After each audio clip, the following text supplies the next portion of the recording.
Hey guys, tonight we drift along the slow, shimmering waters of the Nile, where the air smells faintly of wet reeds and sand warmed by the sun. Imagine the river curling like a green ribbon through endless desert, where temples rise with crisp shadows against the gold horizon, and boats float silently, their sails puffed just enough to look sleepy themselves. You are here, stepping into an Egypt so ancient that your modern sneakers would disintegrate just by looking at the dust. And fair warning, you probably won't survive this bedtime story. Not because of crocodiles or curses, but because halfway through you'll likely be snoring harder than a temple guard on a hot afternoon. So, before you get comfortable, take a moment to like the video and subscribe, but only if you genuinely enjoy what I do here. And since I love seeing where you're tuning in from, leave a comment with your location and your local time. It's always fun to know who's listening at midnight in Chicago versus a sunny morning in Mumbai. Now, dim the lights, maybe turn on a fan for that soft background hum, and let's ease into tonight's journey together. Egypt was always more than a desert. For the people who lived there thousands of years ago, it was a rhythm, a heartbeat, a kind of eternal reassurance. The Nile rose and fell, watered their fields, and left behind black silt that grew barley, wheat, and flax. It was so reliable that you might have trusted it more than your own relatives. Villages clustered along its banks like beads on a string, each one with mud brick homes, goats bleating in the courtyards, and clay jars lined neatly on roofs to catch the breeze. Farmers bent their backs in the fields, priests recited hymns at dawn, and even the smell of baking bread drifted up into temple courtyards. To the Egyptians, this wasn't just routine, it was proof that their world worked because the gods had made it so. Above them, the sky goddess Nut arched her starry body over the earth god Geb, her husband, and between them lay all life. Somewhere beyond, hidden behind temple walls and stone inscriptions, was the promise that stories explained why things grew, why the river swelled, and why life and death circled endlessly.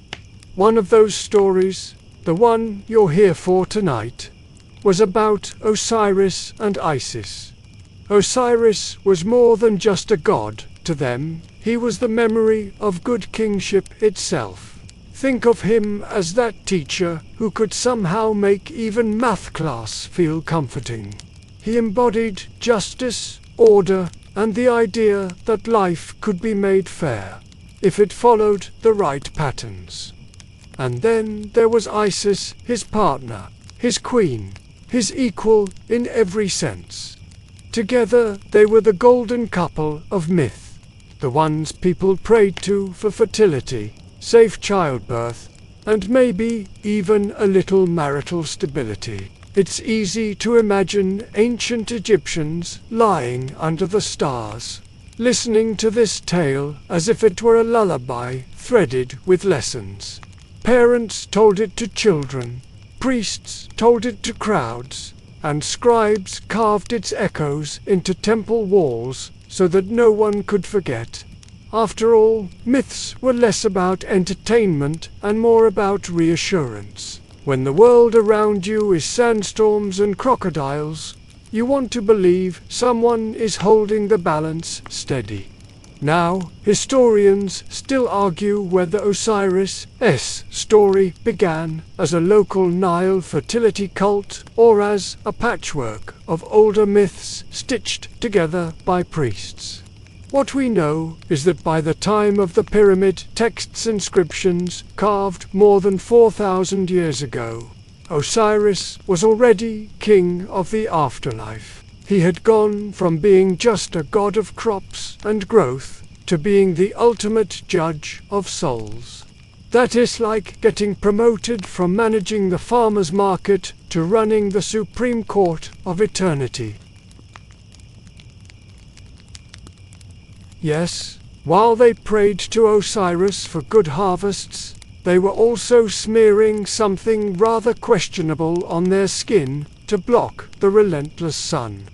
Imagine sitting by the Nile, smelling faintly of reptile, while talking about divine justice. But the real story begins long before Osiris became ruler of the dead. It begins in a mythic Egypt, where gods still walked the earth, where the desert winds carried whispers of divine quarrels, and where family dinners could turn into cosmic feuds. Picture the sand stretching forever, temples rising like mountains of stone. And at the heart of it, a family drama so intense it makes your holiday gatherings look like polite tea parties. In that world, the land of Egypt itself was shaped by divine order. The black soil along the Nile was Osiris's gift, the cycles of planting and reaping his rhythm. Farmers believed that when they placed seeds in the ground, they were enacting the very death and rebirth of Osiris. And every loaf of bread, every jug of beer carried a piece of his blessing. It's no wonder people adored him without Osiris. Life would be barren sand, not barley bending in the breeze. But balance is fragile. Just as the Nile could flood too much or too little, harmony within the divine family wasn't guaranteed. Somewhere in the shadows stood Set, Osiris's brother, simmering with envy and a craving for power. But before we meet him fully, let's linger a little longer in the calm. Imagine Osiris seated on a throne, wearing the white crown of Upper Egypt, flanked by tall lotus columns. Around him, priests chant in incense-thick air, Isis at his side, like a steady flame.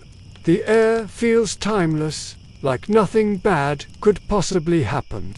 And yet, if you've ever had a sibling rivalry in your house, you know how quickly peace can dissolve. Ancient Egyptians may not have had television dramas, but they had Set, the perfect villain, restless and sharp-edged. Soon, Osiris's gentle rule would be tested, and the Nile itself seemed to hold its breath. For now, though you just float in this mythic calm, hearing the distant slap of water against red boats, smelling the faint smoke of bread ovens, and feeling the weight of a story that begins not with thunder, but with the quiet promise that something sacred is about to unravel. In the hush of that mythic calm, you start to realize that stories like this one always circle back to families. And not just cozy ones with board games and popcorn, but complicated, celestial families where every member happens to be a cosmic power. The Egyptian pantheon wasn't just a loose crowd of random gods. It was a family tree with tangled branches. The kind you'd probably avoid sitting next to at a reunion. At the very top of this particular drama were Nut and Geb.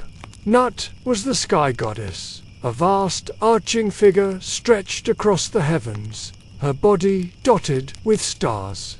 Every morning, the sun god Ra was said to be born from her, traveling across her body, only to slip back into her mouth at night. Geb, her partner, was the earth god, firm, fertile, green, with fields and valleys. Together they created a union that birthed not just the land of Egypt, but also some of its most famous divine children. Their offspring were 4 siblings who would end up shaping the entire myth of Osiris and Isis.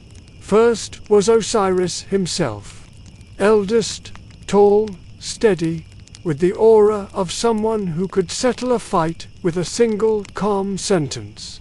Next came Isis, the clever one, endlessly resourceful, a goddess who carried both warmth and sharpness, like a lantern that could double as a blade.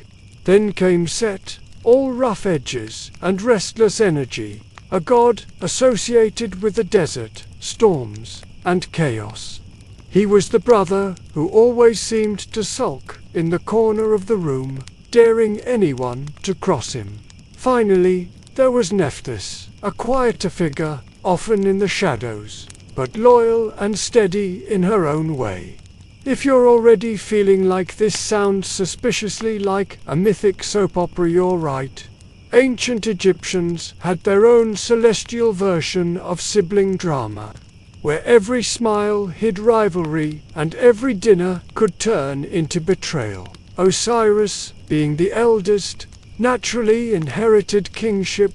He ruled not just because of birth order, but because he was the most suited for it. His reign was one of balance, agriculture, and fairness. He taught humanity to farm, to brew beer, to build orderly towns, and to respect the gods with temples and rituals. People adored him, not out of fear, but because life under Osiris actually worked.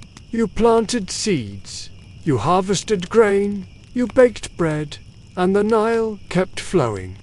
Isis stood beside him, equal in wisdom and devotion. Together, they were like the image of the perfect royal couple, the kind carved onto temple walls in scenes of eternal harmony.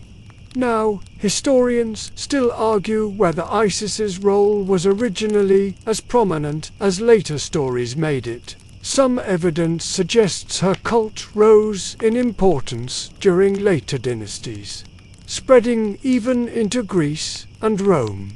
But for Egyptians listening in candlelit courtyards, she was already the devoted partner, the goddess who could bend even chaos to her will. Meanwhile, Set simmered. He wasn't given the lush farmlands or the throne. Instead, his domain was the desert, the red land beyond the fertile Nile, where Osiris's fields were full of green barley. Set's territory was sand, scorpions, and biting winds. You can see how that might fuel some resentment. Imagine being given responsibility for a barren wasteland while your brother gets the rich valley, the crown, and the queen. And as if that wasn't enough, Set was known for his unpredictable energy storms, thunder, confusion. To Egyptians, he represented everything that could upset order. But don't write Set off as pure villain just yet. Egyptians had a complicated relationship with him. On one hand, he was chaos itself, the troublemaker who threatened harmony. On the other, he was also necessary. You can't have order without disorder to test it, just as you can't have the Nile's rich soil without the desert pressing around it. In fact, Set was later revered as the one who stood on Ra's solar boat, fighting off the great serpent Apophis each night to ensure the sun rose again. So yes, he might have been a schemer, but he also helped keep cosmic darkness at bay. Families are tricky, that where the sibling you complain about is sometimes the one you secretly need. Now, here is a quirky tidbit to break the solemnity. Some Egyptian temples actually had little side rooms specifically for beer brewing, because Osiris was believed to have introduced the drink. So the next time you see an ancient carving of solemn priests, remember that somewhere behind those walls a brewer was stirring barley mash, essentially making the world's oldest happy hour. Nephthys, the last sibling, didn't usually hog the spotlight. She was often depicted standing quietly behind Isis in temple carvings, a supportive presence. Yet she had her own complexities married to Set, but often sympathetic to Isis. Think of her as the one caught between loyalty to a difficult partner and affection for a beloved sister. Her choices would later prove crucial in helping Isis through grief and restoration. Historians still argue whether this divine family dynamic was a deliberate allegory for the geography of Egypt itself. Osiris and Isis, ruling the fertile black land along the Nile, symbolized abundance and life. Set, linked to the desert and storms, stood for the threatening wilderness outside the valley. Nephthys, dwelling in the margins, mirrored the borderlands, where desert and cultivation met. If true, then the myth was not just drama, it was a map. A way of explaining how Egypt functioned in the balance between life-giving soil and surrounding chaos. Picture it now, Osiris and Isis seated on a shared throne, a double crown gleaming above them, priests fanning incense into the air, farmers bring baskets of grain, fishermen offer fresh catch, and children run along the temple forecourt. In the shadows, Set watches. You can almost feel the tension, like a desert storm building on the horizon, unseen but inevitable. And standing quietly nearby is Nephthys, half in the light, half in the dark, waiting for the moment when her loyalty will be tested. The stage is set, the characters in place. The Nile still flows, the sun still rises, and yet you can sense the story tightening, pulling toward a point where harmony cannot hold. Every family has its breaking point, and this divine one is about to show that even gods are not immune to jealousy, ambition, and heartbreak. Osiris didn't just inherit Egypt, he transformed it into something people could actually live in, thrive in, and even feel proud of. Before him, the myths say, humanity was restless, scattered, and a little bit barbaric. People were more likely to fight than farm, to wander rather than settle. Osiris looked at that chaos and thought, well, this simply won't do. He was the kind of leader who saw mud and reeds and imagined bread and temples. Under his kingship, Egypt bloomed like a well-watered garden. He taught people how to till the land in straight rows, how to sow seeds at the right time, and how to read the rhythms of the Nile.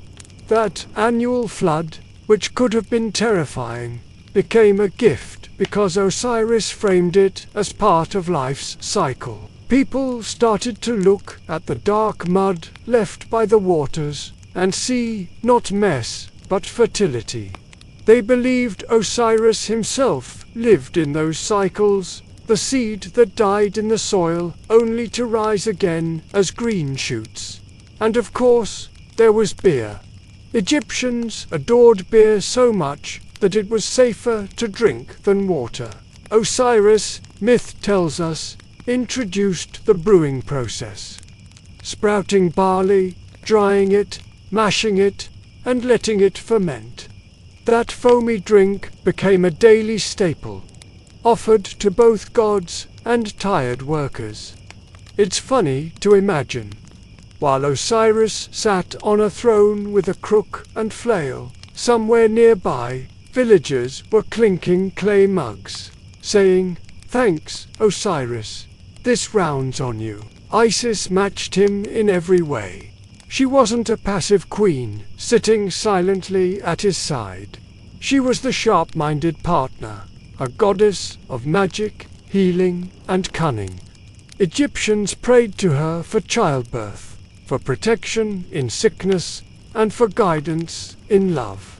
Together, Osiris and Isis created a picture of balance, male and female, king and queen, order and wisdom. On temple walls, you'll see Isis standing close to him, often with her wings outstretched like a protective embrace. She wasn't just standing there to look good. She was the divine co-pilot, ready to steer Egypt whenever storms gathered. Now, historians still argue whether Osiris ever represented an actual king who ruled in pre-dynastic Egypt before fading into myth. Some think he was originally a real figure, remembered for bringing agriculture and law, later wrapped in layers of divine storytelling. Others believe he was always a fertility god, his myths reshaped over centuries to fit political needs. Either way, by the time the pyramid texts were written, he was firmly the symbol of just kingship. Imagine your country's founding father, now give him control over the afterlife and a permanent green complexion. That was Osiris. Here's your quirky tidbit for this stretch. Archaeologists have found little clay figurines of Osiris buried in fields by farmers. The belief was simple. Put Osiris in the soil and your crops would thrive. It was a bit like planting a good luck charm, except the charm was literally the god of resurrection. And, for dramatic effect, some figurines were even watered to sprout barley, creating a tiny ritual of rebirth in a pot. But beyond farming, Osiris gave Egypt something bigger: law. He was the one who established order, not just in crops, but in how people lived with one another. He taught them to respect Mat, the principle of balance and truth. In Egyptian thought, Mat wasn't just a philosophy, it was the fabric of reality. If you acted with justice, the universe held together. If you lied, cheated, or stole, you tugged at the threads of existence itself. Osiris embodied Mat so completely that his throne might as well have been built on it. Picture this scene. A hall in the royal palace, papyrus columns painted with lotus blossoms, and Osiris seated calmly while disputes are brought before him. A farmer claims his neighbor's goats wandered into his barley. Another man argues over the boundary of his field. Osiris listens, steady and patient, and hands down judgments that keep both fairness and peace intact. Around him, scribes record the decisions. Priests murmur hymns, and Isis looks on, ensuring every word carries the weight of magic and law. This wasn't just divine rule. It was everyday justice, made tangible, and the people loved him for it. Songs were sung in his honor, hymns carved into temple walls, offerings laid at his feet. To live under Osiris's kingship was to live in a world where life felt dependable, like the sun rising every morning or the Nile flooding every year. Egyptians didn't need grand fireworks, they needed grain in their baskets and stability in their homes. Osiris delivered both. Yet, as you might expect, not everyone was pleased. Set, his brother, watched this reign with clenched fists. Every loaf of bread, every jug of beer, every happy farmer was a reminder of what he did not have. While Osiris sat in palaces and walked in fields of grain, Set roamed deserts where the wind howled and sand scoured the horizon. It's easy to see how resentment grew. He was the god of dry wastelands, of storms, of things that broke order apart. And the more Osiris thrived, the more Set's jealousy smoldered. Nephthys, married to Set, had her own quiet grief in all this. She played her role, but her sympathies tilted toward her sister Isis. The more Set sulked, the more she felt torn, caught between her partner's anger and her sister's harmony. This tension would matter later, but for now she remained in the background, the shadowed figure at the edge of the throne room. Still, for this moment in the story, Egypt basked in Osiris's golden age. Farmers carried bundles of grain to granaries, so full they smelled of dust and abundance. Children ran barefoot through fields, their laughter mixing with the rustle of barley. Priests in white linen offered incense, chanting praises to the god-king who had brought peace. The Nile gleamed, reflecting temples that seemed eternal. And Osiris, seated in calm dignity, appeared unshakable. If you were listening to the story thousands of years ago, you might have thought it would end here with peace, prosperity, and everlasting harmony. But, of course, stories never end that way, especially when jealousy simmers in the wings. Set's shadow was already lengthening, and the banquet of betrayal was drawing closer. Even as Egypt slept under Osiris's steady gaze.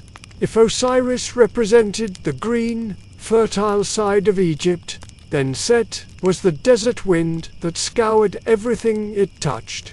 His resentment wasn't the loud, stomping kind that explodes at once. It was the slow burn, the sort of envy that sits in the chest and eats away like desert dryness creeping into the Nile's edge. Watching Osiris rule must have felt like standing outside a house party you weren't invited to, hearing laughter while the sand scratched at your ankles. Set had been given dominion over barren lands, over storms, over chaos itself. To most Egyptians, those weren't blessings, they were curses wrapped in titles. What good was it to be Lord of Thunder when your brother got the fertile valley, the throne, and the worship of grateful farmers? Even the offerings reflected this divide. Osiris received grain, wine, and bread piled high, while Set's domain was honored with, well, desert animals, donkeys, pigs, and strange creatures that didn't quite fit into the natural order. Not exactly a feast fit for a king, but resentment is rarely just about territory. Set also envied Osiris's bond with Isis. The myths never shy away from painting Isis as remarkable, devoted, brilliant, endlessly resourceful. To see his brother not only rule Egypt, but also share such a powerful partnership must have stung. Imagine living in the shadow of a couple so perfectly in sync. They might as well be a divine power couple stamped on every temple wall. Nephthys, Set's wife, likely noticed this growing bitterness. She was the quiet one, often depicted in myths as sympathetic to Isis. Some later versions even suggest she was so distant from Set that she sought comfort elsewhere, whether that's fact or later storytelling. One thing is clear. Set's household wasn't exactly a cheerful breakfast table. Historians still argue whether Set was always villainous in the oldest versions of the Osiris myth. In some texts, he's portrayed as necessary chaos, the god who defends the sun god, Rasbot, against the serpent, Apophis. Without Set's strength, the sun itself might never rise. That duality made him complex. He was never just evil, he was dangerous, unpredictable, but sometimes useful. Still, by the time this story settled into its familiar form, Set had become the clear rival, the looming storm cloud against Osiris's sunshine, now here as a quirky little fact to lighten the mood. Egyptians sometimes carved little amulets in the shape of Set's mysterious animal, an odd creature with a squared snout, tall ears, and a forked tail. Scholars still don't know what animal he was supposed to represent. Some say aardvark, some say donkey, others just call it the Set animal and move on. Imagine being so confusing that even 3,000 years later, nobody can quite tell if you're supposed to be a weird dog or a desert rat. But Seth's envy wasn't just brooding, it began to take shape. He started whispering, plotting, thinking of ways to topple Osiris. Yet he wasn't reckless. If he rushed, he risked the wrath of Isis, the loyalty of the people, and the balance of Mat itself. So he did what patient schemers do. He waited. Picture Set pacing in a shadowy hall, the air outside filled with desert wind.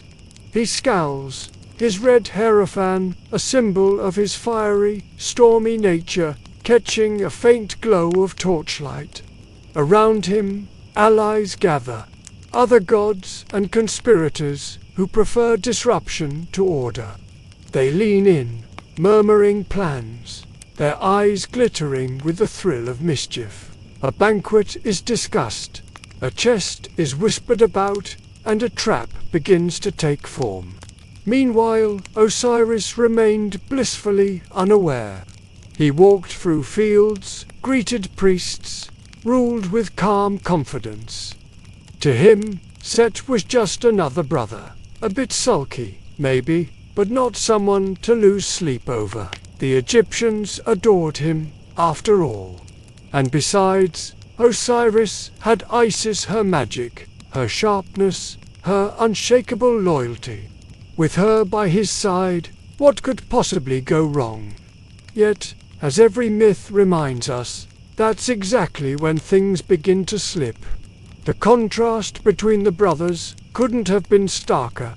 Osiris's world was full of green and abundance, songs and feasts. Set's was wind, dust, and bitterness. And in the ancient Egyptian imagination, that divide wasn't just personal, it was cosmic. Order versus chaos, Nile versus desert, plenty versus famine.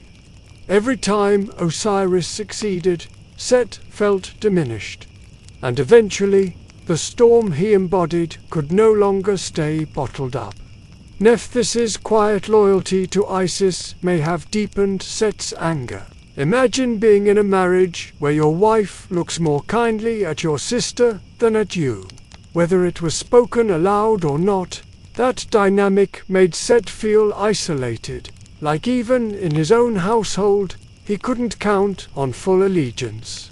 And so the whispers of betrayal grew louder. You can almost hear the conspirators laugh softly in darkened halls. The scrape of carpenter's tools as the first pieces of a suspiciously well-crafted chest are shaped.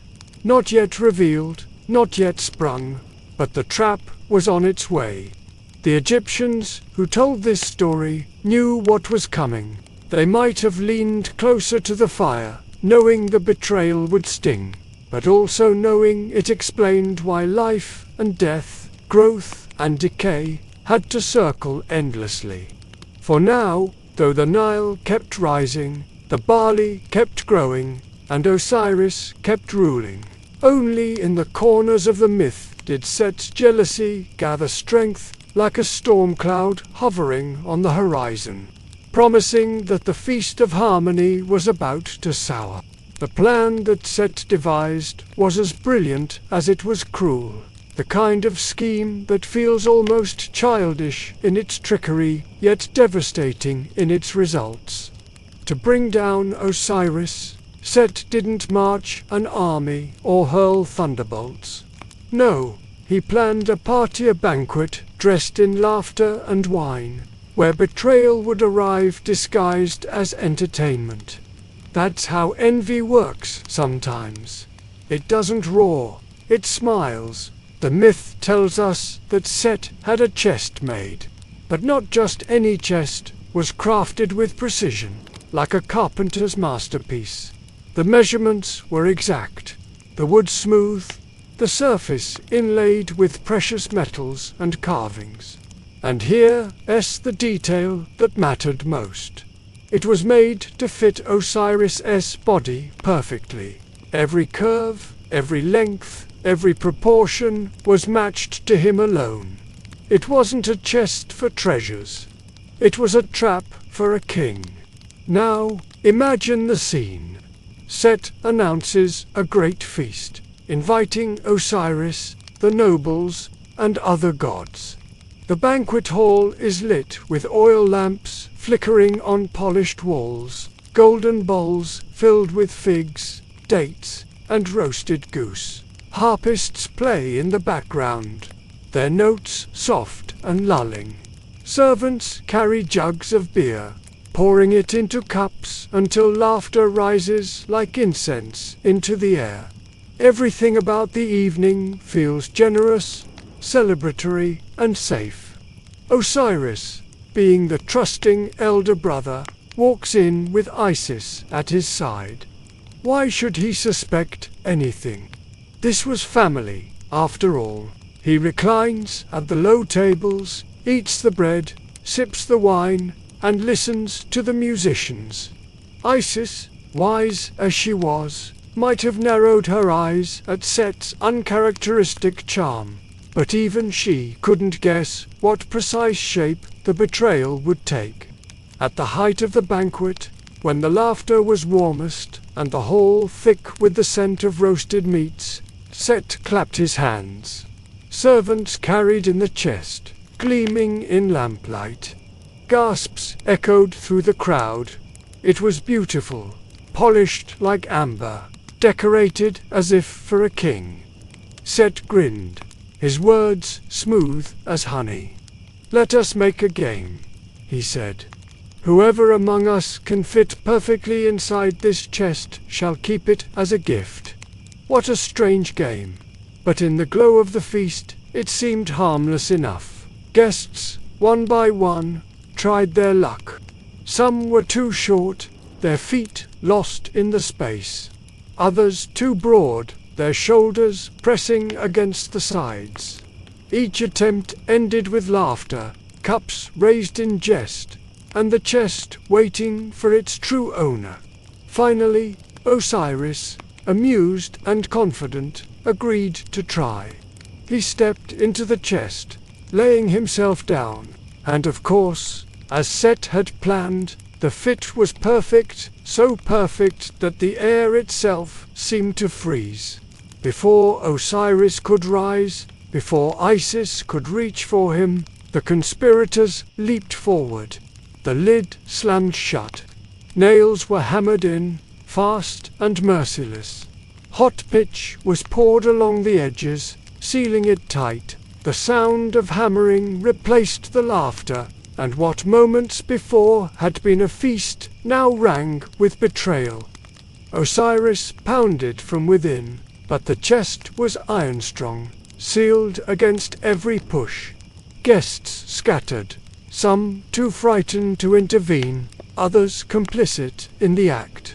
Isis cried out, but she was held back as the chest was hoisted up. With a final signal from Set, his conspirators carried it from the hall. Outside, the night wind howled, as if the desert itself celebrated the victory of chaos. They hauled the chest to the riverbank, its polished surface catching moonlight. With one violent push, they cast it into the Nile. It floated for a moment. Then the current seized it, carrying Osiris away into the dark waters. The ripples closed behind it, as though nothing had ever disturbed the surface. And just like that, Egypt's golden age sank beneath the river. Now, historians still argue over the symbolic meaning of this chest.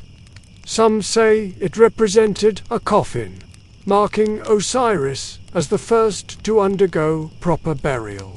Others see it as the seed placed in the earth, waiting to sprout anew. Still others suggest it was a mythic way of explaining the Nile's role in death and rebirth, how bodies placed in tombs near the river were believed to share in Osiris' cycle. Whatever the meaning, the chest wasn't just furniture. It was the doorway to one of the most enduring myths of resurrection ever told. Here's a quirky tidbit. Egyptians actually used ornate chests and boxes for storing cosmetics, jewelry, and ritual tools. Some were carved from ivory, some from wood with inlays of turquoise or lapis lazuli. Imagine opening a box on your dressing table, knowing the most famous myth in your culture hinged on a chest not so different, just far deadlier. But in this moment of the story, Isis's grief overshadowed everything. She had built a life with Osiris, shared a throne, nurtured a kingdom.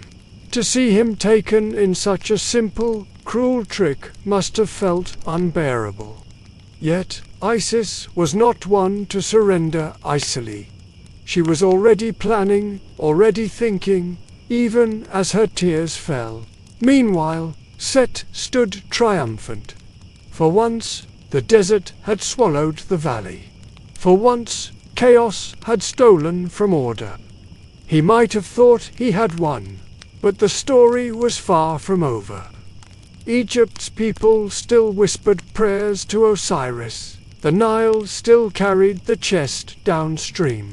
And Isis, resourceful, devoted Isis, was about to begin a search that would echo through eternity. The chest drifted down the Nile, carried silently by the slow but steady current, its polished surface glinting faintly under the moon. Imagine it sliding past reed beds where frogs croaked in the warm night air, past fishing boats tied lazily to posts, past villages where people slept unaware that their king and god lay trapped inside.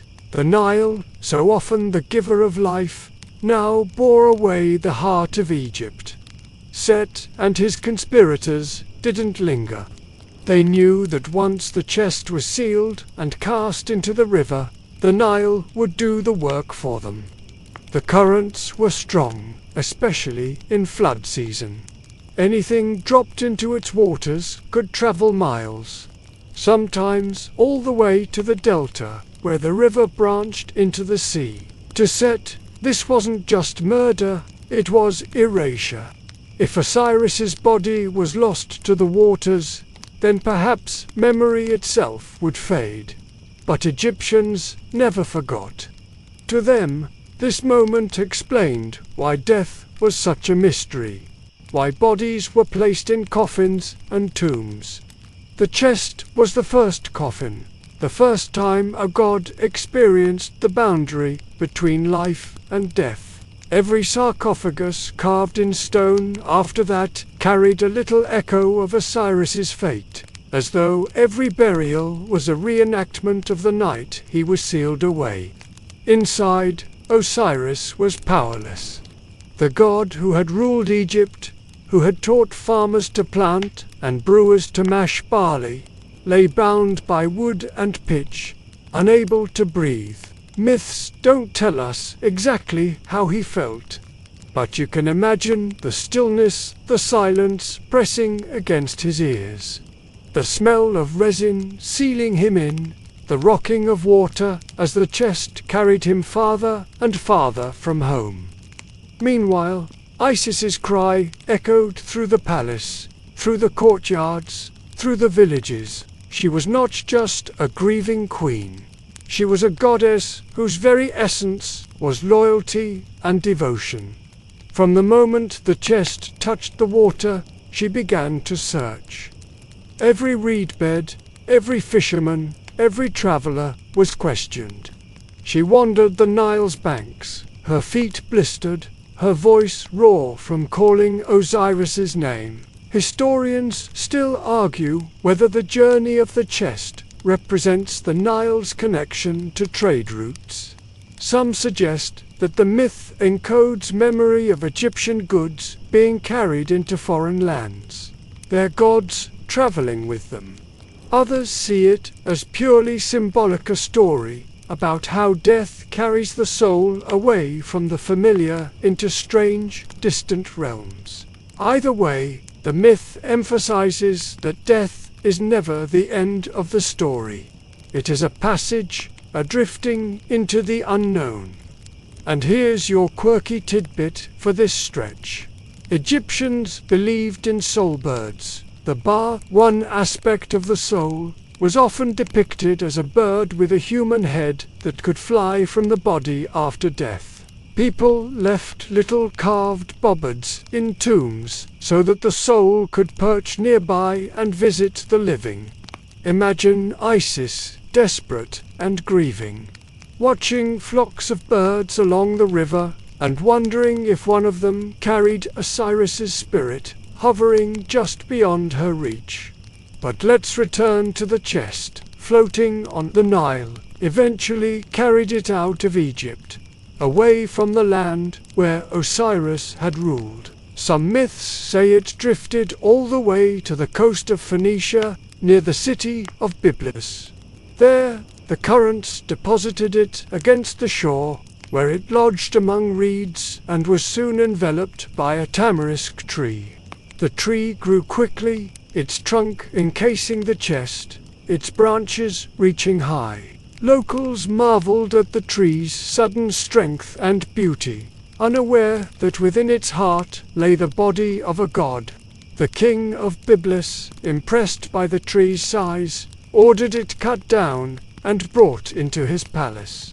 Its trunk, still containing the chest, was fashioned into a great pillar that supported the roof of his hall. So Osiris, king of Egypt, became hidden in plain sight. He lay silent within a pillar, the strength of his body becoming the strength of another king's palace. It is an image almost too poetic.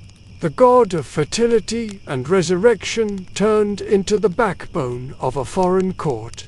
Back in Egypt, Isis did not rest. She traveled far, guided by whispers, omens, and perhaps by the stars themselves. She disguised herself as a humble woman, wandering through markets and villages, asking questions that few could answer. Her grief was relentless, but so was her determination. Every step along the Nile, every crossing of desert paths, was driven by her devotion to Osiris.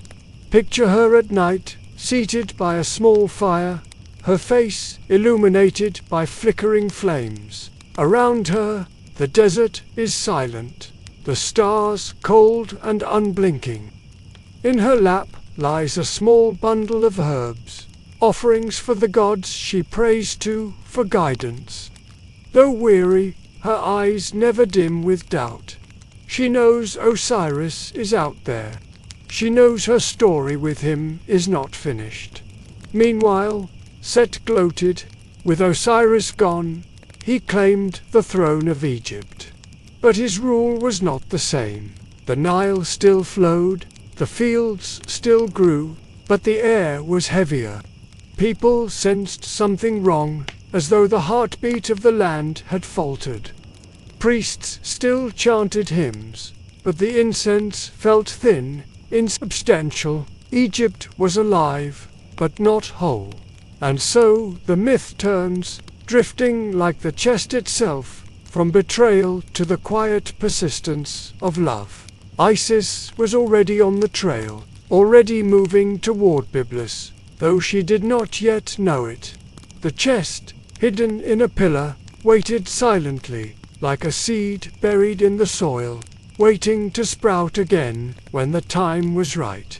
Isis's search for Osiris was the part of the story that most Egyptians cherished, because it showed not just grief, but determination, the kind of steady devotion that doesn't stop even when the world says it's impossible.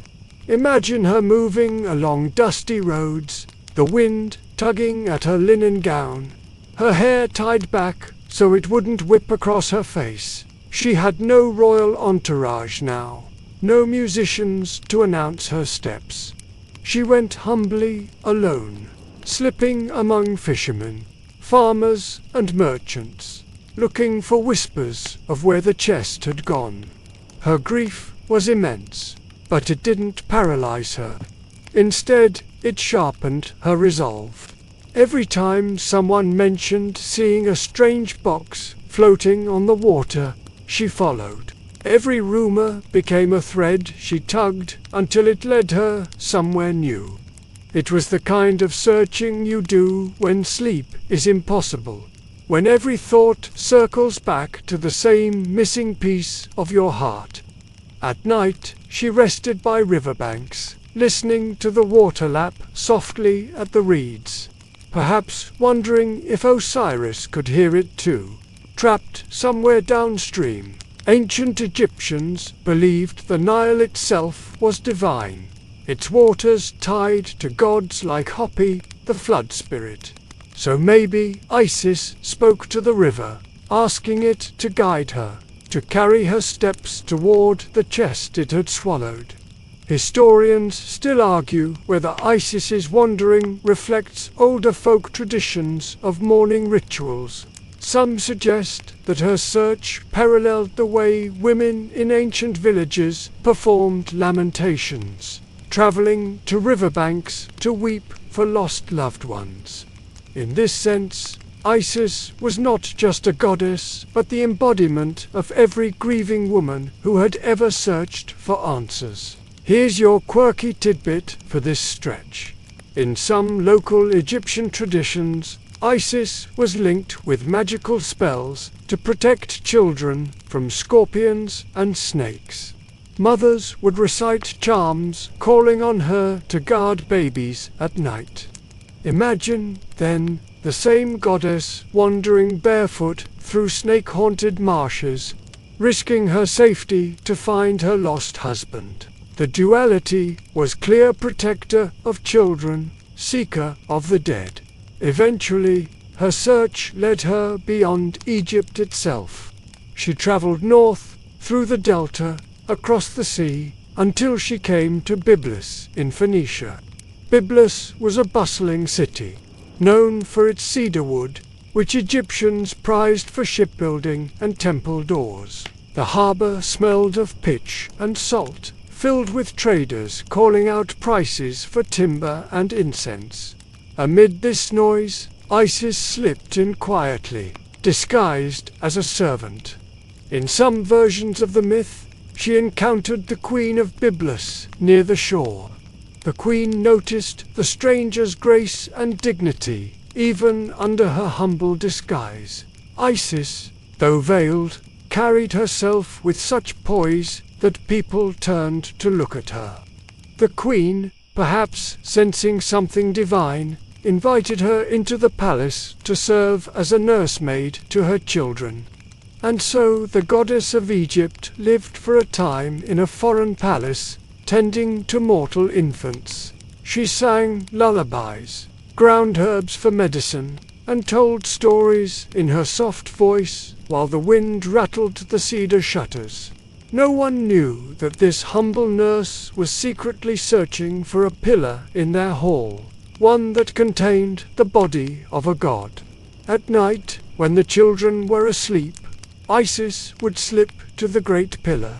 She pressed her hands against its surface, whispering to Osiris inside. The wood was thick, but she felt his presence there, like a heartbeat muffled beneath layers of bark and resin. Sometimes she wept quietly, her tears soaking the stone floor. Other times she sang low chants, spells meant to ease his spirit, even while his body remained hidden. The people of Byblus noticed strange things happening in the palace. The children Isis nursed grew unusually strong and healthy. One tale says she tried to burn away their mortality by placing them in the fire at night. An old magical ritual meant to make them divine. When the queen discovered her, she screamed, horrified. But in that moment, Isis revealed herself, not as a nursemaid, but as a goddess. The queen fell to her knees, realizing the magnitude of the guest she had harbored. Historians still argue whether this part of the story reflects a blending of Egyptian and Phoenician traditions. Some suggest the Byblos episode was added later to explain the spread of Isis's cult beyond Egypt. Others believe it was always part of the myth, a way to emphasize that love and grief know no borders. Either way, the detail that Osiris rested within a foreign pillar gave the myth a sense of distance and exile, because sometimes what you love most is hidden far from home. Eventually, Isis persuaded the king and queen of Byblos to give her the pillar. They agreed, perhaps awed by her divinity, perhaps fearful of her power. The pillar was dismantled, and the chest inside revealed at last. When Isis saw it, she fell to her knees, clutching it to her chest, crying so loudly that the palace echoed with her grief. After all her searching, her wandering through dust and salt air, she had found Osiris again. But finding him wasn't the end, was just another beginning. The chest still held his lifeless body, and Set's shadow still stretched long back in Egypt. For now, though Isis gathered her treasure, her beloved, and prepared to carry him home, she would not rest until he was whole again.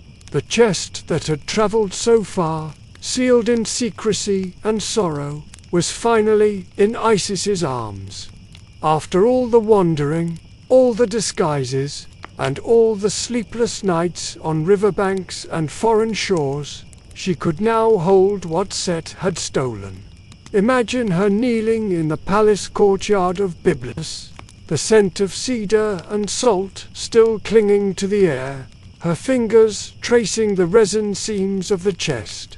Around her, the people of Byblos kept their distance, hushed, for they had realized that this was no ordinary woman. They had been host to a goddess. With permission from the king and queen, Isis prepared to leave. She had no army, no grand procession, just a chest, borne on a humble cart, guarded by her own determination.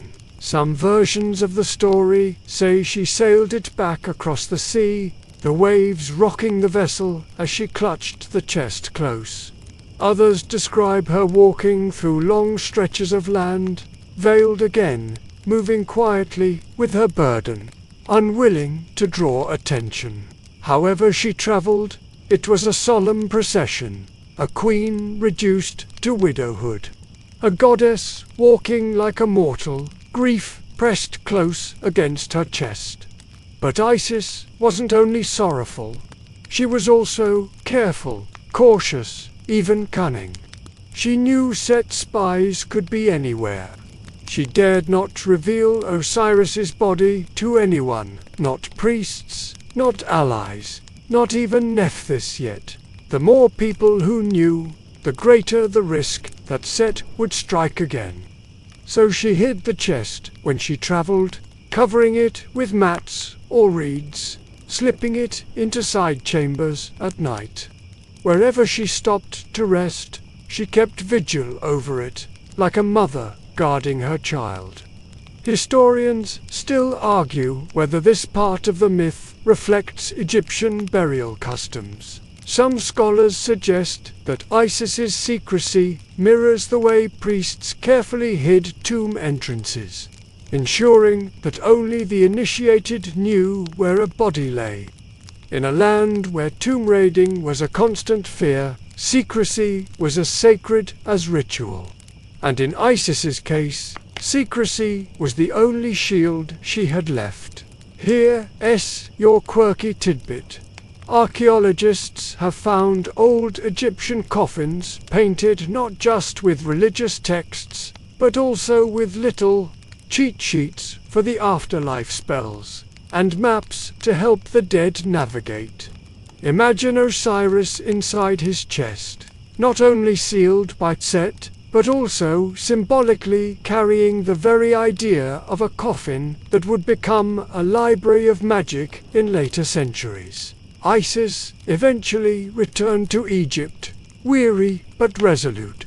She brought the chest to a marshy place, often said to be in the delta, where papyrus reeds grew tall and the air smelled of damp earth. There she hid Osiris's body among the thickets, wrapping it in silence and prayer. She began the first rituals of mourning, weeping and singing laments that echoed across the marshes. In her cries, Egyptians heard the model for their own funerary chants, the wailing of professional mourners that would one day accompany every burial. But Isis's grief was not private for long. Nephthys, Set's wife and Isis's sister, came quietly to her side. Though bound by marriage to Set, Nephthys was loyal to Isis. She had always stood half in shadow, half in light, and now she chose. Together, the sisters mourned Osiris, their voices rising in duet, weaving spells with every sob. Egyptians later called them the two mourners, figures often carved on sarcophagi, with arms raised, eternally lamenting beside the coffin. Still, danger loomed. Set was not ignorant, and Set was not done. One night, while hunting by the light of the moon, he stumbled upon the marsh where the chest was hidden. Whether by accident or by whispered rumor, he found it hand when he saw it. His rage ignited all over again. It wasn't enough that he had killed Osiris. The sight of his brother's body, intact and preserved, threatened his claim to the throne.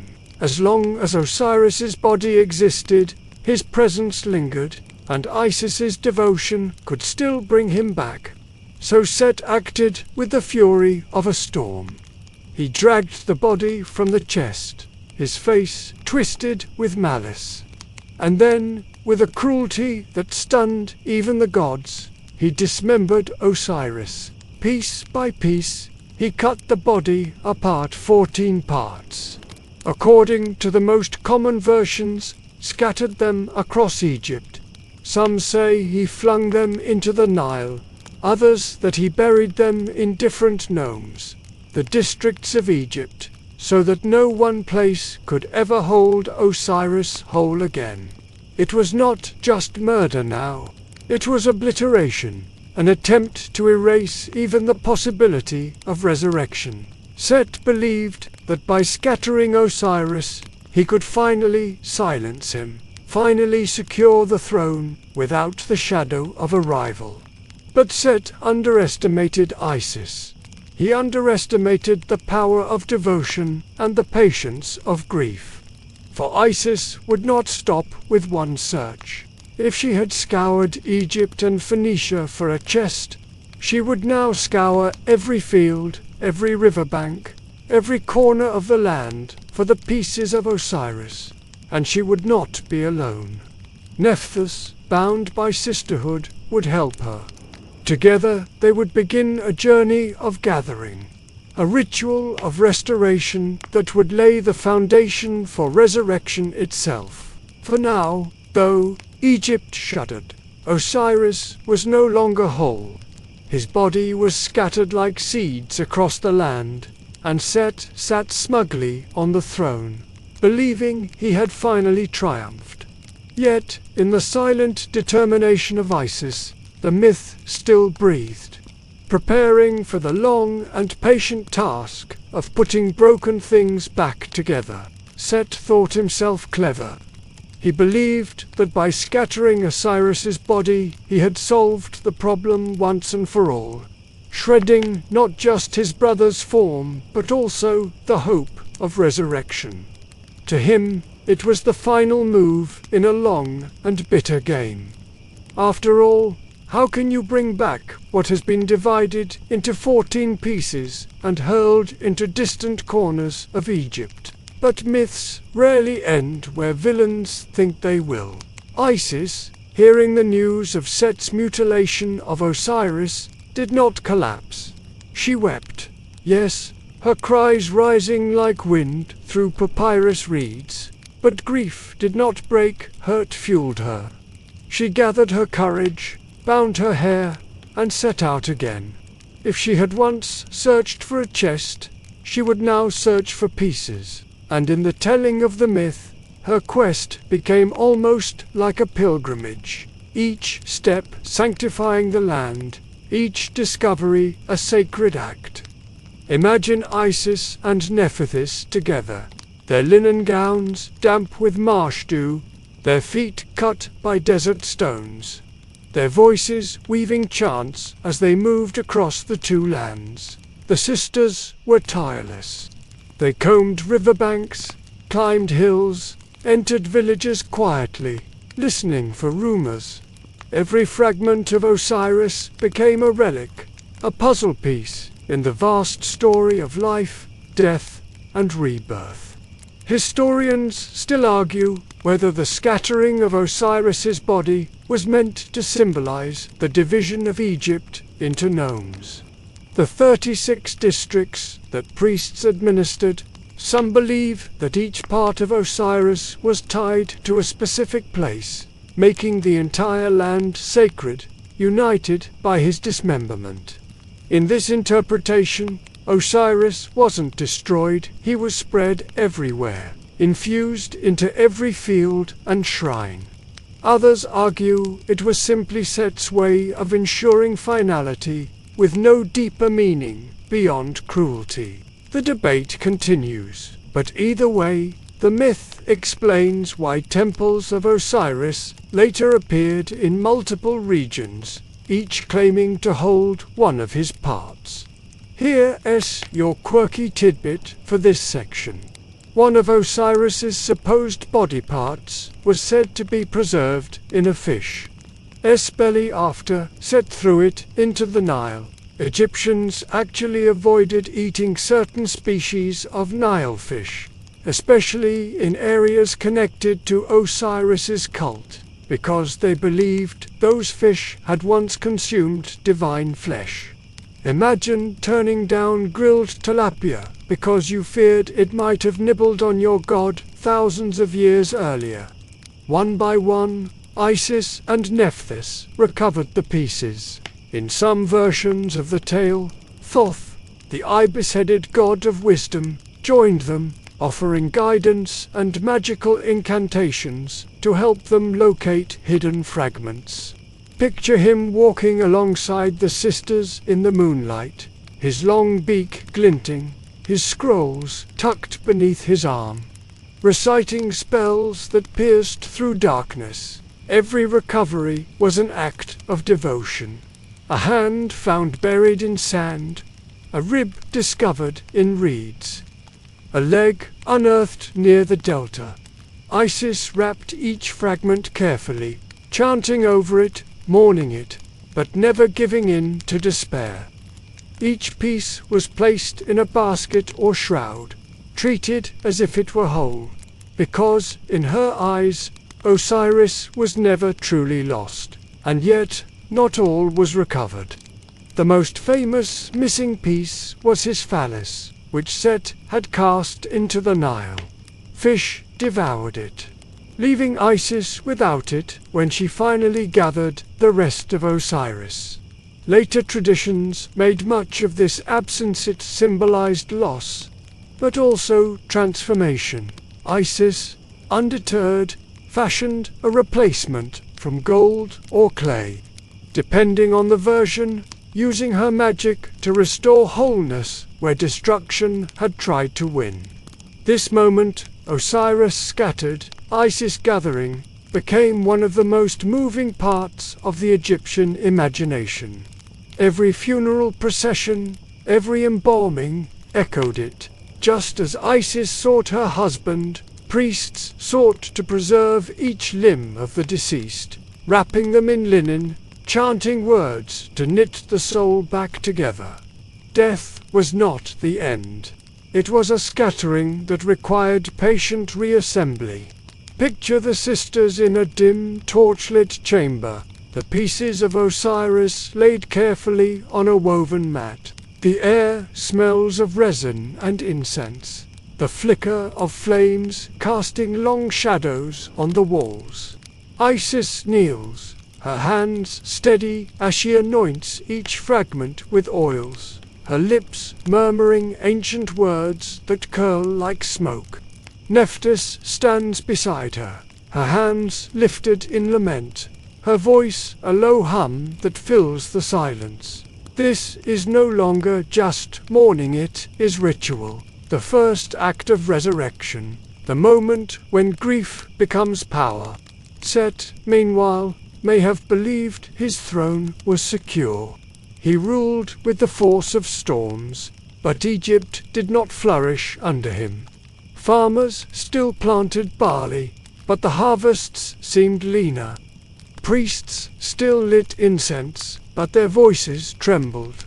People whispered that the land itself missed Osiris, that mat order and truth had been disturbed. Set might have laughed at such rumors, but deep down, even he must have known that scattering cannot erase memory, and destruction cannot silence love. The Nile flowed on, indifferent, carrying silt to fields and crocodiles to its banks. Villagers told each other stories by firelight, remembering Osiris's reign, his fairness, his teaching of bread and beer. And always, in the marshes and temples, Isis continued her work. She was not just gathering a body, she was gathering hope, piece by piece, whisper by whisper, until the myth itself began to turn toward healing. The fragments of Osiris lay gathered, each wrapped with care, each touched by spells that echoed like threads of weaving.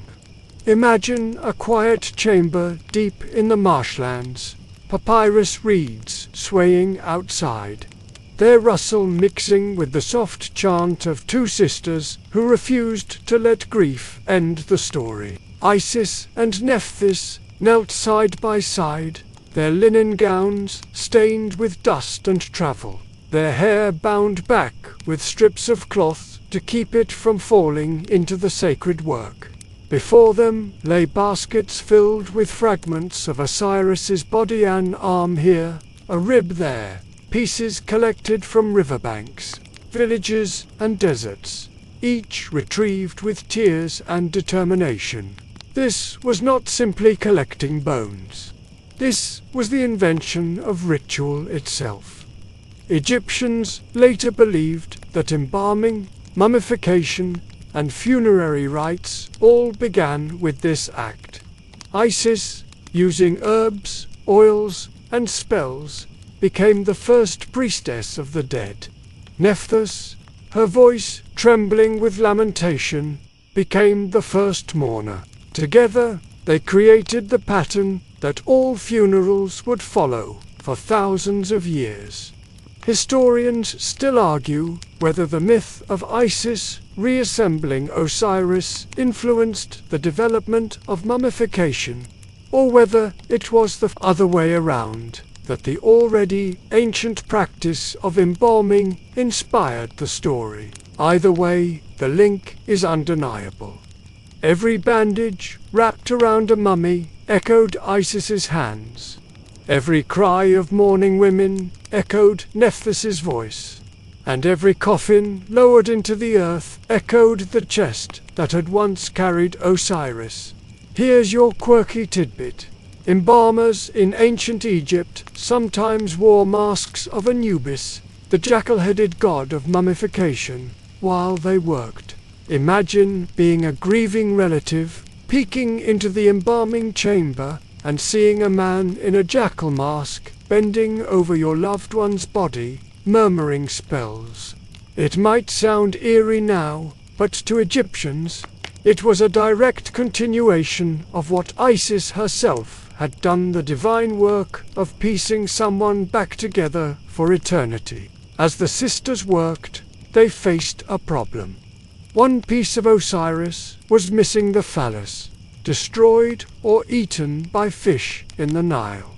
Without it, he was incomplete. And yet Isis refused to yield. Using her magic, she fashioned a substitute, a golden replica, and with it she restored him. In this act, the myth turned from despair to resilience, from loss to transformation. Even what was missing could be remade. Picture the scene. Osiris's body laid out, whole at last, the linen wrappings glowing faintly in torchlight. Isis leans close, her lips brushing his forehead, her voice weaving spells as old as the stars. Nephthys stands behind her, raising her arms in a gesture of protection, her shadow stretching across the wall like wings. The chamber smells of myrrh and cedar resin, heavy and sacred. And in the silence that follows, the air seems to tremble. This was not resurrection yet, that would come later. For now, it was restoration. Osiris was no longer scattered, no longer erased. He was whole, preserved, waiting for the next act in the cycle.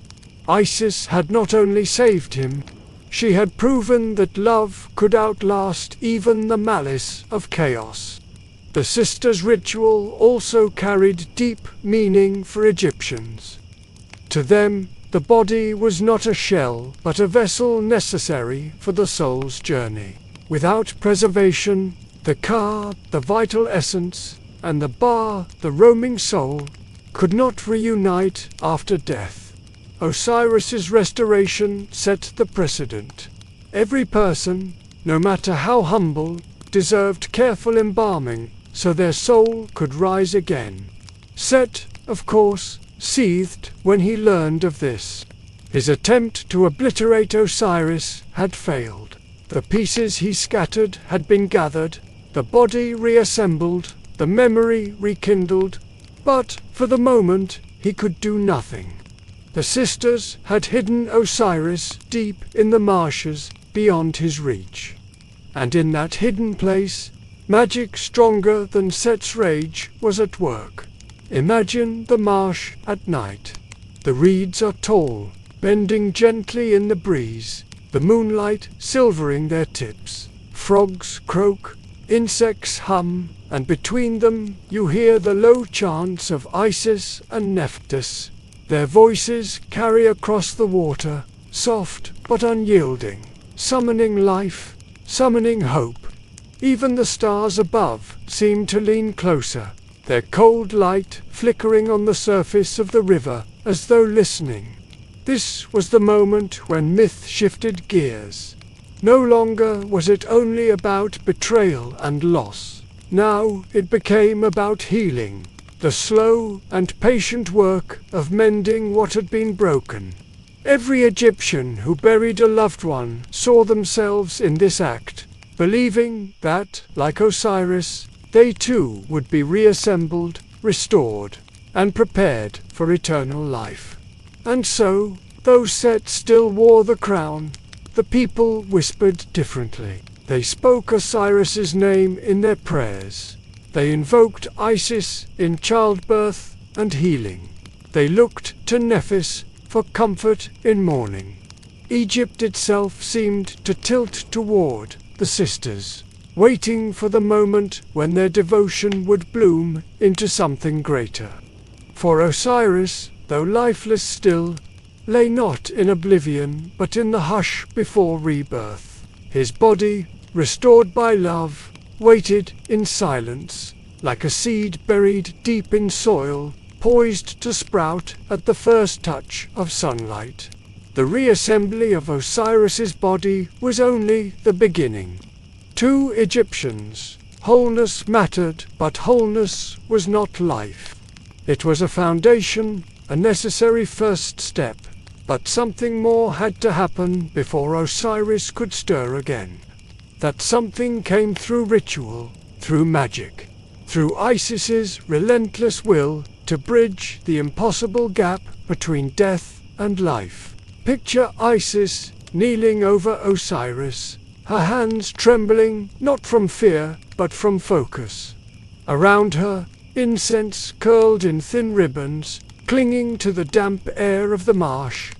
Nephthys stood close, chanting steadily, her voice low and even, the background hum that steadied Isis's work. The body of Osiris lay whole, wrapped in linen, glistening faintly with oils, but silent. What came next would require more than herbs and bandages. It would require the deepest magic Isis had ever performed. The missing phallus remained a problem, but Isis was never a goddess to be defeated by limitations. She shaped a substitute from clay or gold, depending on the version of the tale, and anointed it with spells of fertility. This act carried symbolic weight. It showed that even what was destroyed could be recreated, that absence could be answered with ingenuity. Egyptians later echoed this in their rituals, placing symbolic amulets in mummies where actual organs were missing, trusting magic to complete what decay had taken. Historians still argue whether this moment Isis crafting a substitute for Osiris was a myth explaining fertility rites, or whether it was tied to political symbolism, ensuring that Osiris could remain the eternal king.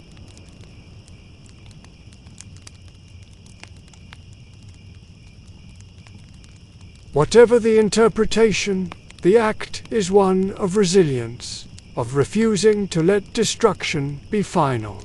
Here's your quirky tidbit. In some festivals dedicated to Osiris, Egyptians grew Osiris gardens by planting seeds in small trays of soil or mud mixed with water. Within days, green shoots would sprout, symbolizing his resurrection.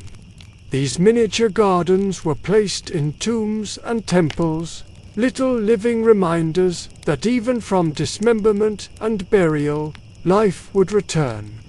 Imagine ancient children tending their Osiris gardens, watering them daily, learning the lesson of renewal through sprouts no taller than their fingers. Back in the myth, Isis prepared herself for the final act.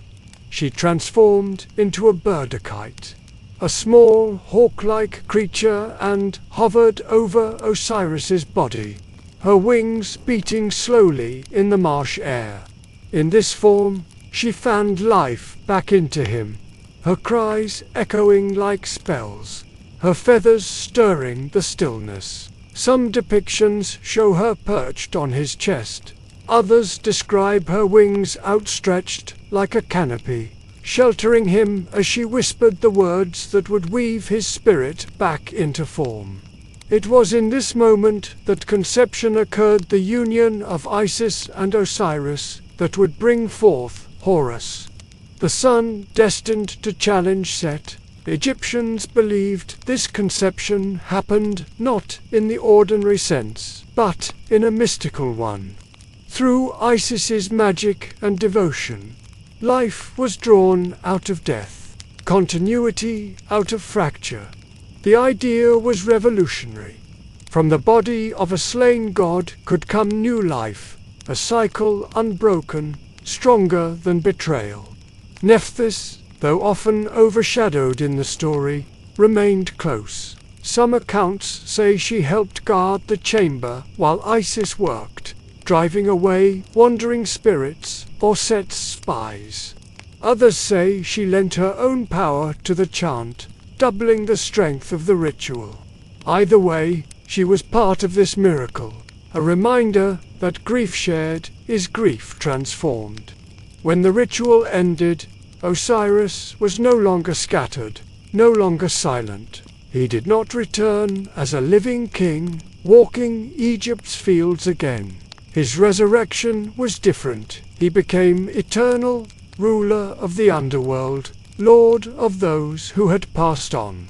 He could not stay among the living, but he could reign forever in the land of the dead, guiding souls, judging hearts, and ensuring that death was not chaos, but order. For Egyptians, this was the heart of the myth. Osiris had died, been restored, and been transformed. He was the first to undergo the full cycle of death, embalming, and resurrection, setting the pattern for all who followed. Every funeral, every embalmed mummy, every whispered prayer to the dead was a reenactment of Osiris's passage. To die was to become Osiris. To live again in the afterlife was to share in his triumph. Picture the underworld, the Duat stretching vast and shadowed. At its heart sits Osiris, green-skinned to symbolize rebirth, wrapped in linen, holding the crook and flail across his chest. His throne gleams beneath a canopy of stars, while beside him stand Isis and Nephthys, their arms outstretched protectively. Around them flicker torches, casting light on the souls who arrive daily, their hearts trembling as they prepare for judgment. Back in the mortal world, Isis withdrew from the marsh, her task complete. But her journey was not over. She was carrying within her the seed of Horus, the son who would grow to challenge, set, and restore the balance Osiris had embodied. For now, though she kept the secret close, guarding it like a flame in the wind, Egypt had not seen its last golden days.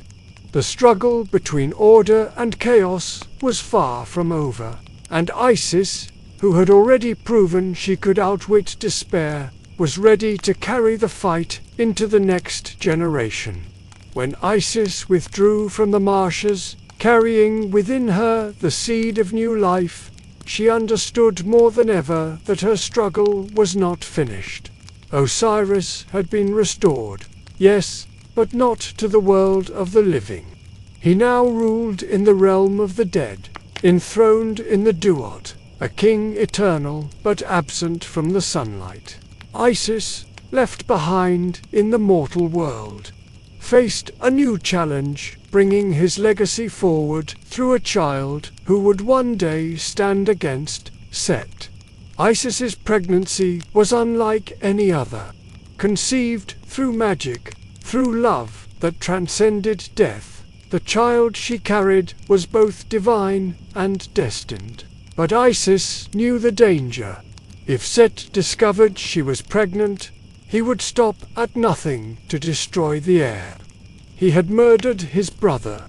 What would prevent him from striking at a nephew who might challenge his claim? So Isis went into hiding. She found refuge in the marshes of the Delta, a place where reeds grew taller than a man and water spread in glittering channels across the land. The marshes were a world apart, buzzing with insects, croaking with frogs, heavy with the scent of wet earth. It was a place where one could vanish, where secrets could grow safely under the shelter of papyrus thickets. There, Isis made her home, weaving mats from reeds, building small shelters, and living humbly despite her divinity. Historians still argue whether this part of the myth reflects real practices of women in ancient Egypt. Some scholars suggest the story mirrors customs where women withdrew during pregnancy, cared for by midwives and kin. Others see the marsh setting as symbolic. The Delta, with its fertile wetlands, represented the womb of Egypt itself, a place of new life emerging from water and mud. Here's your quirky tidbit. Egyptian women used amulets shaped like the goddess Toreta Hippo, with pendulous belly and lioness paws too. Guard against complications in childbirth. Imagine Isis herself, the great mother goddess, clutching such charms in the reeds, whispering to them while she prepared to give birth to Horus.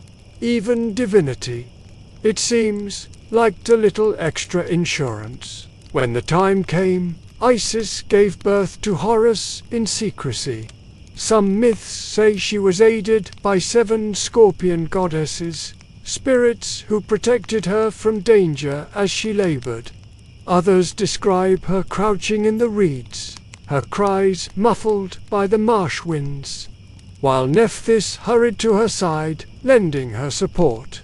However it happened, the child was born healthier falcon-eyed boy whose destiny was already written in the stars.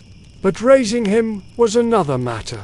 Isis kept Horus hidden, nursing him in the shelter of reed huts, feeding him with milk while keeping constant watch.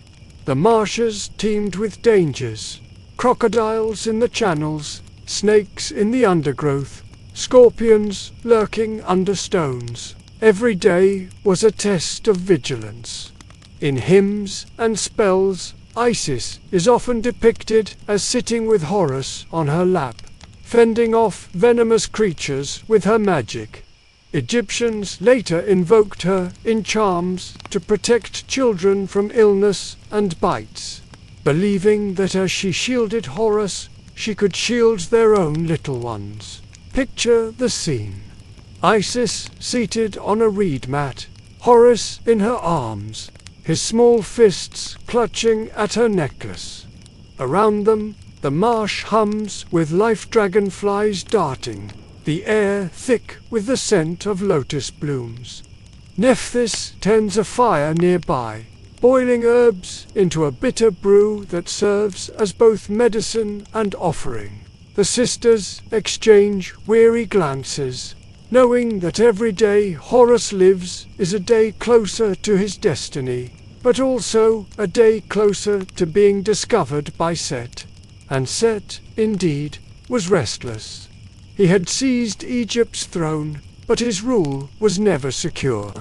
Whispers reached him of a child hidden in the delta, a child whose eyes shone like falcon feathers in sunlight. He prowled his palace, his hands clenched, his thoughts circling. To him, the idea of Horus was like a thorn, lodged deep, too small to see, too painful to ignore. So the marshes became not just a refuge, but a battlefield of shadows. Isis used every ounce of her cunning to protect Horus. She set charms at the entrances to their reed huts, buried amulets under doorposts, and called upon every god and spirit who would listen. When Horus fell, Sekha's children, Dushi, sang spells over him, pleading with Ra himself for healing. The myth says that Ra sent Thoth, god of wisdom, to heal the boy, proving that even the sun god took interest in the fragile heir. For Egyptians, these episodes were not just divine drama, they were comfort. They saw in Horus the vulnerable child every family knew, and in Isis the protective mother every household needed. To tell the story was to believe that no child was too small, no danger too great, as long as Isis's magic was near. And so Horus grew, hidden but not forgotten. His childhood was marked by danger, but also by care, the kind that weaves strength out of hardship. He learned early what it meant to survive, to endure, to wait until the moment was right. Someday, Set would face him. But for now, the marshes cradled the air, and Isis's watchful eyes never closed. Osiris, in the duot, ruled the dead with calm dignity. Isis, in the reeds, guarded life with fierce devotion. Between them, the cycle continued, and the story inched toward its next turn. The clash between Horus and Set. A battle not just for a throne, but for the balance of the cosmos itself. Horus did not remain a child forever. The boy, hidden in the marshes, protected by Isis's charms and Nephthys's care, grew into a young, falcon-eyed man. His shoulders broadened, his gaze sharpened, and with each passing season, The Nile seemed to mirror his strengths, welling in floods, retreating and returning, just as Horus's destiny swelled toward its inevitable clash. Isis knew the day would come when Horus would have to face Set. She had raised him not just with milk, but with stories, teaching him who his father was, what had been lost, and why balance had to be restored. Around their reed hut fires, she whispered of Osiris's reign, of justice and Mat, of harmony that once stretched across Egypt like a golden net. She reminded him of the chest, of betrayal at a banquet, of scattered limbs gathered again. Horus grew up on those tales, and with each retelling, his resolve hardened. Set, meanwhile, could not ignore the whispers. Even as Horus remained hidden, rumors of his survival reached the palace. Farmers murmured of a falcon seen circling over the delta. Priests spoke of a child blessed by Isis, and Set's paranoia grew. He had murdered Osiris to end his shadow, but here was that shadow reborn in a sun. And Set, being Set, did not wait for destiny, he sought to crush it. But Horus was no longer fragile. When Set came prowling through the marshes, sending storms and serpents to strike, Horus fought back. The myths say he battled crocodiles in the reeds, each struggle not just survival but training for what was to come. Egyptians even wore amulets of Horus the child, Harpocrates, as the Greeks later called him, showing him standing on crocodiles, grasping snakes and scorpions in his fists. It was a picture of triumph over chaos, a divine reassurance that even the smallest child could overcome danger if protected by Isis's magic. Eventually, the conflict could no longer remain hidden in marshes. Horus came of age and stepped into the open, demanding his rightful place on Egypt's throne. The gods themselves were drawn into the dispute. The Ennead, the great council of deities led by Ra, convened to judge between Set and Horus. It wasn't just a family quarrel anymore, it was a cosmic lawsuit, with eternity hanging in the balance. Historians still argue about the nature of this trial of the gods. Some see it as political allegory, reflecting real disputes between rival dynasties in ancient Egypt. Others view it as mythic storytelling designed to explain why both Horus and Set were sometimes worshipped simultaneously in different regions. Whatever the origin, the story unfolded like a celestial courtroom drama. Here's your quirky tidbit. In some versions of the dispute, Horus and Set turned the trial into a series of bizarre contests. They raced boats, Horus in one shaped of stone, Set in one shaped of wood, or vice versa, depending on the telling. They wrestled, they transformed into animals.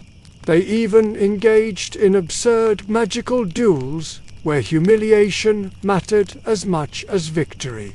Imagine gods behaving less like solemn deities and more like squabbling contestants on a very chaotic game show.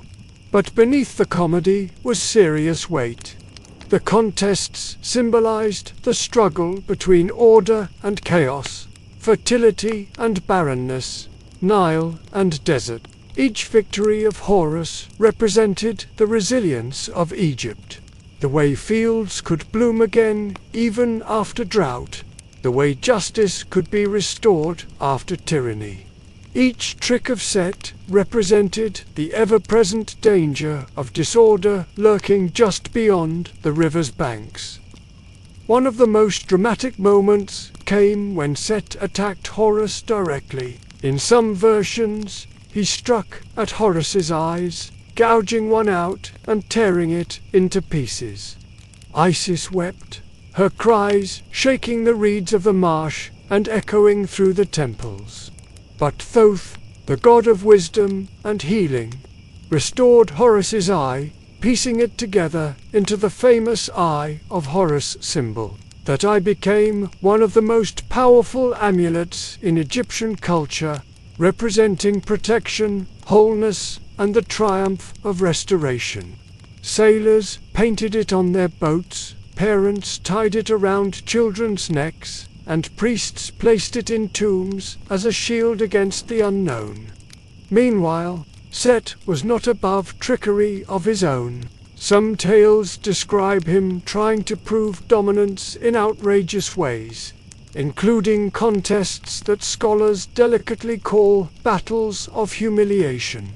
Egyptians weren't shy about weaving earthy humor into their myths, reminding listeners that even gods could be ridiculous. Yet the underlying theme remained.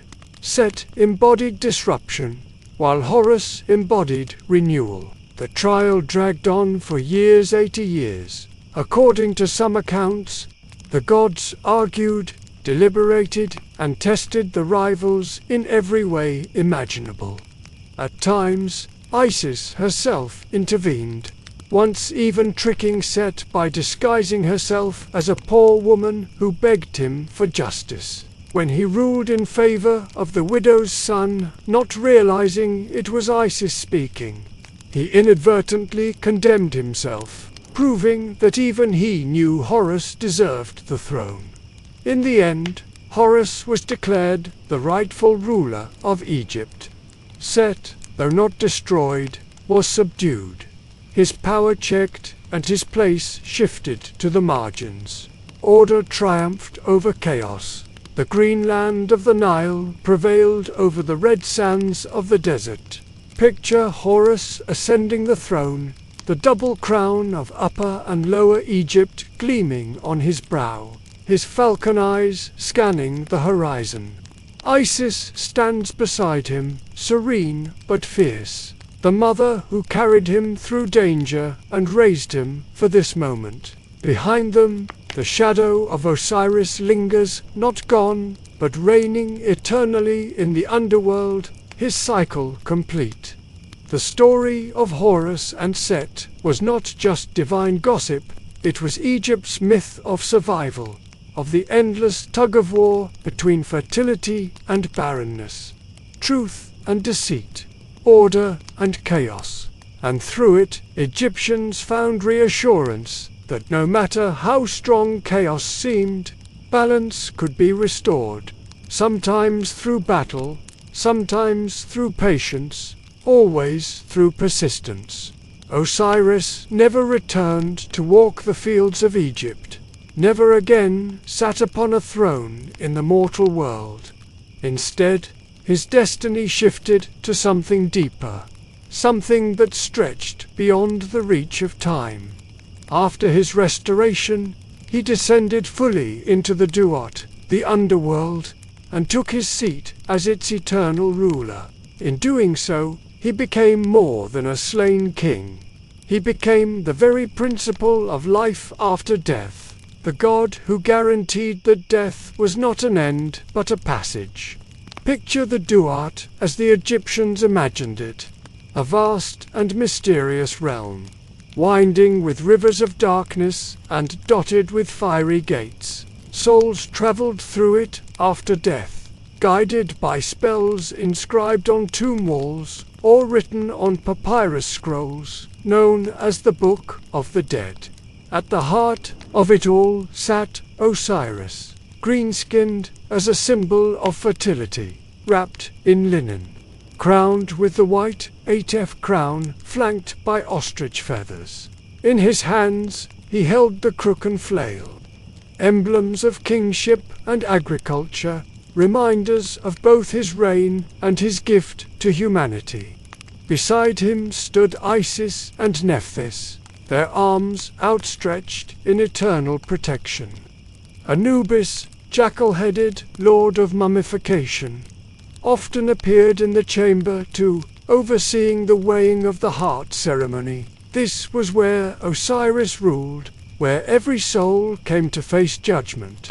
The scene of judgment became one of the most iconic in Egyptian belief. The heart of the deceased was weighed against the feather of Mat, the goddess of truth and balance. If the heart was lighter than the feather, if the person had lived a just life, then the soul was welcomed into the afterlife, joining Osiris in eternal fields of abundance. If the heart was heavy with sin, it was devoured by Amit, a terrifying creature with the head of a crocodile, the forequarters of a lion, and the hindquarters of a hippopotamus. In that case, the soul was destroyed forever, erased from existence. Historians still argue whether Osiris's role in the underworld was always central, or whether earlier traditions placed Ra or other deities in the judge's seat. What's clear is that by the Middle Kingdom, Osiris was firmly established as the lord of the afterlife. His myth entwined with the very hopes of the Egyptian people. To die was to become an Osiris. Every tomb inscription named the deceased as Osiris' name, suggesting that each person merged with him in death, sharing his fate. Here's your quirky tidbit. The Egyptians imagined the afterlife not as a shadowy realm, but as a perfected version of their earthly life. Fields of reeds stretched endlessly, crops grew tall without labor, cattle multiplied, and families were reunited. It was less like a cloudy heaven and more like winning the best possible Nile-side farm, forever green and abundant. Osiris, as ruler of this paradise, wasn't a grim figure of death. He was a promise that life continued, renewed and perfected. Temples across Egypt honored him in festivals, most famously at Abydos, considered the sacred city of Osiris.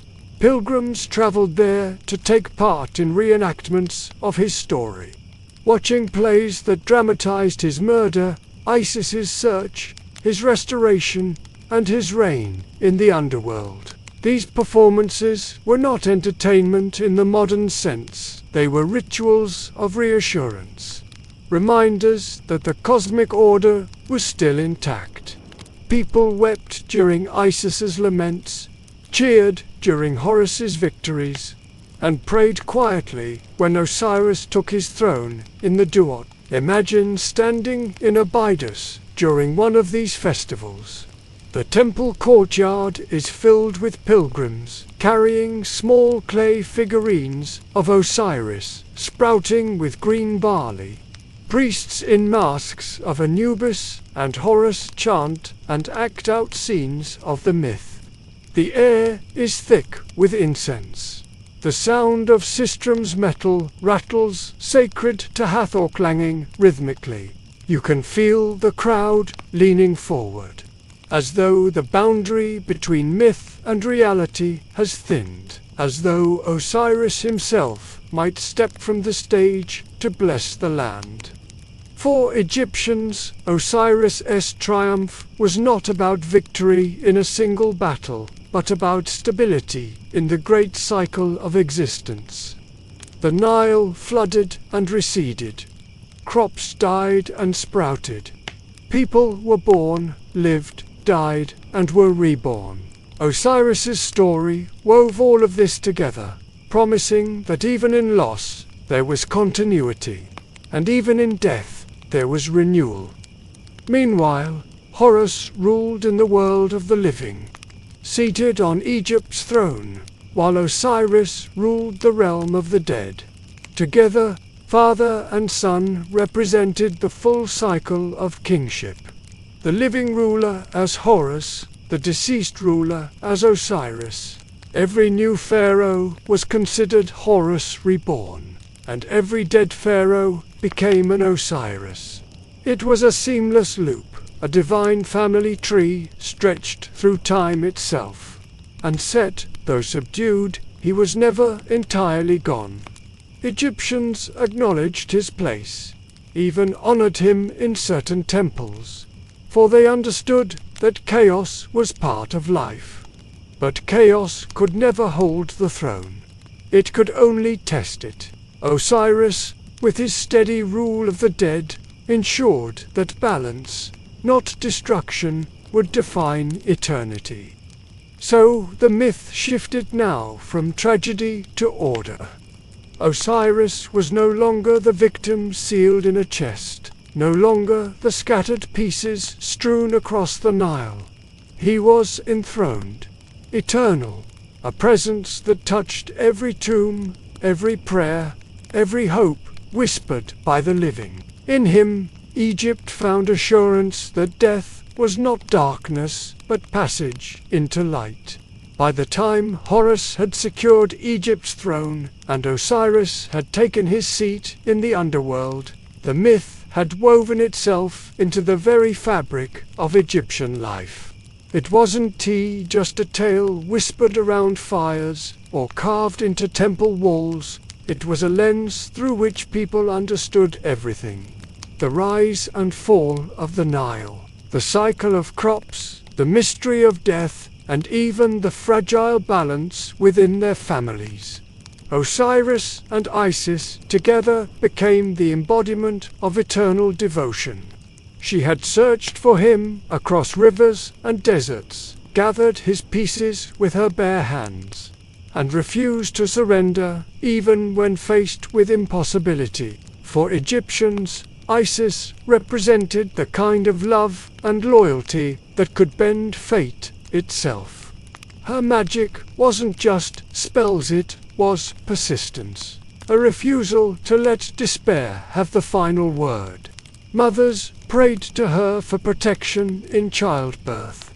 Healers invoked her name in sickness, and mourners called on her in times of grief. Her example reassured them that no loss was too great to endure. Osiris, meanwhile, was more than just ruler of the dead. He was the promise of continuity. To Egyptians, every deceased person became an Osiris, taking on his name as a guarantee of their place in the cycle of renewal. Funerary texts were filled with spells and prayers addressed to him, asking for safe passage and eternal life in the field of reeds. Imagine a farmer, humble and weary from years of toil, being laid in a tomb with barley amulets and shabti figurines, while priests intoned that he would rise again as Osiris. Death was not feared, it was expected, managed, and even embraced, because Osiris had gone first and shown the way. Historians still argue whether the myth of Osiris and Isis evolved primarily as a state cult to unify Egypt, or whether it grew from grassroots fertility rituals.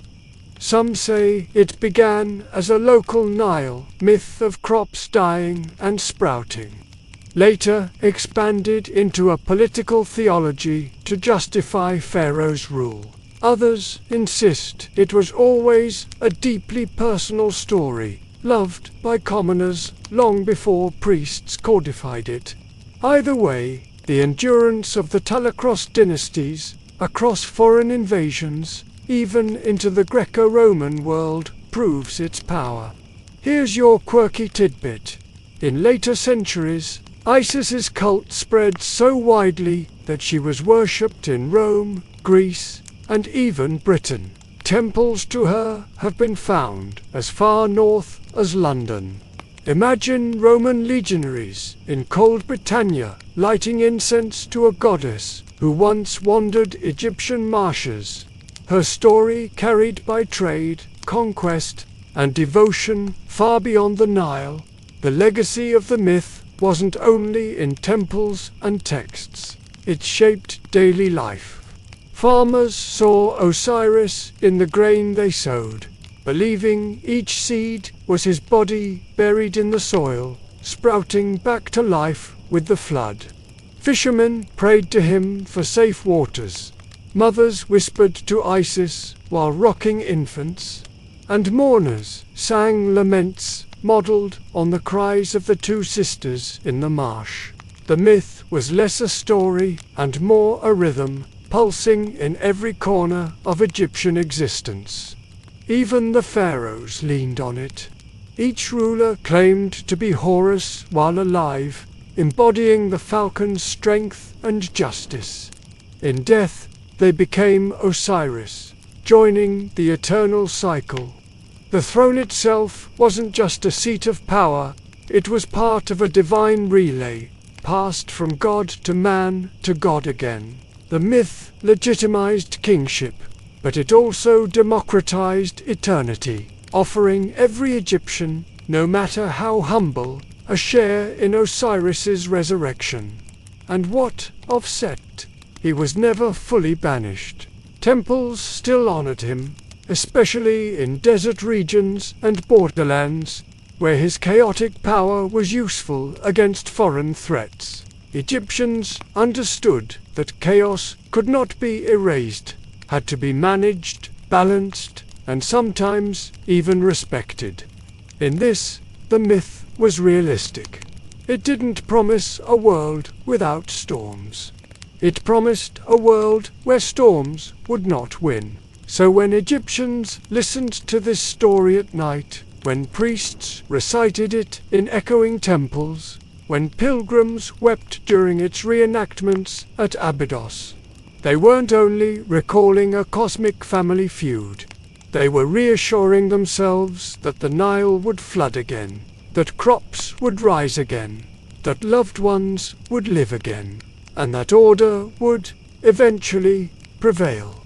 Picture it, the stars wheeling over the desert, the Nile shimmering in moonlight, and in the silence, the presence of Osiris and Isis lingering like a heartbeat beneath the land. Their story was not just about gods, but about endurance, about the cycles that carry us all. To sleep beneath their myth was to rest inside a promise that life, however fragile, always returns. And now, as this long journey through the myth of Osiris and Isis comes to rest, you can let yourself sink into the same rhythm that comforted the Egyptians thousands of years ago. Think of the Nile flowing steadily, carrying silt and water across its banks. Never in a hurry, never truly stopping. That was the way they imagined life itself, always circling back, always renewed, always moving forward, even when it seemed to vanish from sight. Your breathing slows as you picture Isis, quiet at last, her long search complete. She has gathered what was broken, tended what was scattered, and shown that even loss can be remade into something enduring. Her voice softens into the background, like the hush of reeds swaying in the breeze. Osiris, seated in the duat, is calm. His judgment is fair, his presence steady. Around him, fields stretch forever green, harvests rising without labor, families reunited in gentle laughter. There is no rush, no worry, only continuity. The soothing assurance that endings are never truly endings, only transformations. Above, Horus soars, the falcon gliding silently across the sky, his shadow stretching over the Nile. He watches, protective but distant, reminding you that balance is guarded even while you sleep. The air cools, the stars wheel overhead, and the story fades into stillness. So let your thoughts drift, like the chest that once floated down the river, carried softly by the current. Each worry can scatter like Osiris's fragments, knowing that in rest they will be gathered again, restored by sleep's quiet magic. The night holds you gently, the myth closes its circle, and you can finally surrender to silence.